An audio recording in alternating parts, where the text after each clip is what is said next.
Here, in Ethiopia's capital, Addis Ababa, calls for prayer bellow out of loudspeakers at dozens of churches and mosques across the city.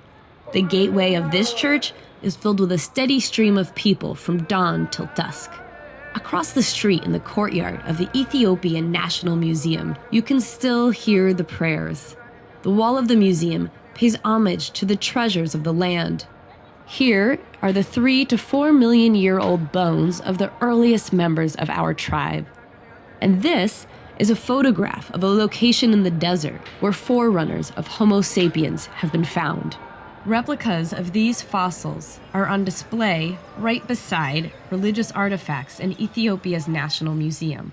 In the near future, the Ethiopian government intends to build an entire museum devoted just to human evolution. For now, archaeologists from around the world gather in a yellow building beside the museum to study the fossils they find on digs across the country. They carefully buzz away silt that's hardened on the bones, and they look at the fossils like detectives at the scene of a crime. Every laboratory in this building provides a window into our past. One minute, I'm looking at the stone tools that our ancestors used to carve flesh from bone, and the next minute, I'm staring at the skull of a water buffalo. Skulls from animals like this give anthropologists clues about what Ethiopia was like when our ancestors walked over the land a few million years ago. But these tend to be associated with some wetter habitats. So when you find things like this in the fossil record, you can feel fairly confident in thinking that there might have been water someplace nearby. Recently, another paleoanthropologist made a remarkable discovery from the deserts in northern Ethiopia called the Afar. He found the bones of a child that dates back 3 million years to a midway point between when the human lineage split from the apes and today. So what you have here is a complete fossilized upper part of the body of a child who lived 3.3 million years ago. I'm learning about how we changed anatomically over millions of years on a landscape that was transforming alongside us. At the same time, I'm also hearing about what was happening within our minds, how we were becoming smart enough to create hand axes before we found prey, and to teach our kin how to make these axes. Another scientist I met has even discovered early signs of culture etched into a 600,000-year-old skull. See these striations, these lines?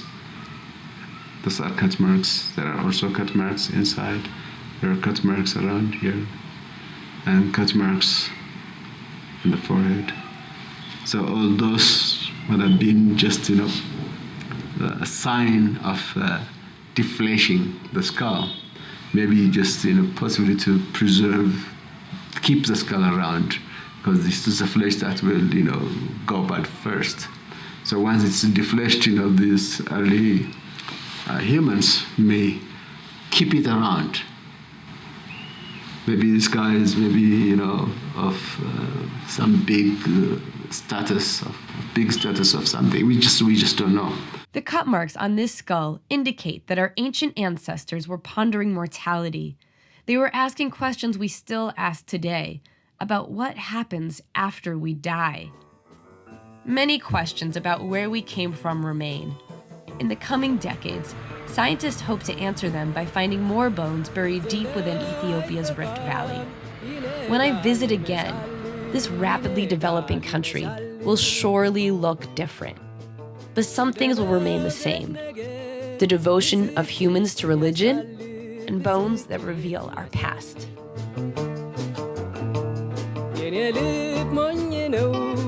አጥፊውን ይመርጣል